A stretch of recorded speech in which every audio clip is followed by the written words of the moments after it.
Bonjour à tous, c'est Zahir Abdelkrim, étudiant en Master 1 linguistique. Aujourd'hui, je vais vous parler sur le rôle du rythme et de la prosodie dans la perception du langage, ce que dit le cerveau.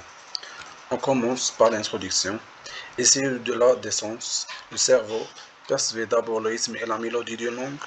Quand un apprenant entend du français pour la première fois, ce qu'il capte en priorité, ce n'est pas tel ou tel son, mais le rythme global, la musicalité, les intonations. On passe au développement. Chaque langue a une signature prosodique. Par exemple, le français est une langue syllabique. Chaque syllabe a à peu près la même durée.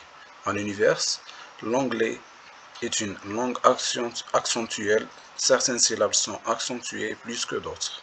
Mais ce n'est pas juste une question de style, c'est une structure cognitive. Des études en neurosciences ont montré que notre cerveau est sensible très tôt à ces rythmes. Par exemple, des bébés français, dès les premières semaines de vie, reconnaissent leur langue maternelle non pas par les mots, mais par la mélodie et le tempo. Les références, Miller 1988, un précurseur de l'acquisition du langage dans la cognition des jeunes nourrissons. Quand un apprenant adulte entend une langue dont le rythme est très différent de sa langue maternelle, son cerveau a du mal à segmenter correctement les mots. C'est comme écouter une chanson dans une langue étrangère. On a l'impression que tout est lié sans pause. L'IRM et l'EEG montrent que la procédure active non seulement les aires auditives, mais aussi des zones impliquées dans la mémoire de travail et l'attention auditive, comme le cortex préfrontal. Le rythme joue donc un rôle de guide pour l'analyse du signal sonore.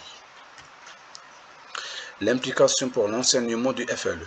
En FLE, il ne suffit pas de travailler l'articulation des sens isolés. Il est crucial d'entraîner les apprenants à entendre et reproduire la musicalité du français. Cela passe par des activités comme l'imitation de dialogue avec intonation, le clapping rythmique sur des phrases, des dictées intonatives où l'on ne note que les montées et descentes de la voix. En conclusion, le cerveau ne traite pas les sens un à un. Il perçoit le langage comme une mélodie rythmée. Travailler la prosodie, c'est donc travailler la compréhension, la fluidité et même la mémorisation. Ici, on enseigne une langue étrangère comme une chanson qu'on apprend à ressentir avant même de comprendre les paroles.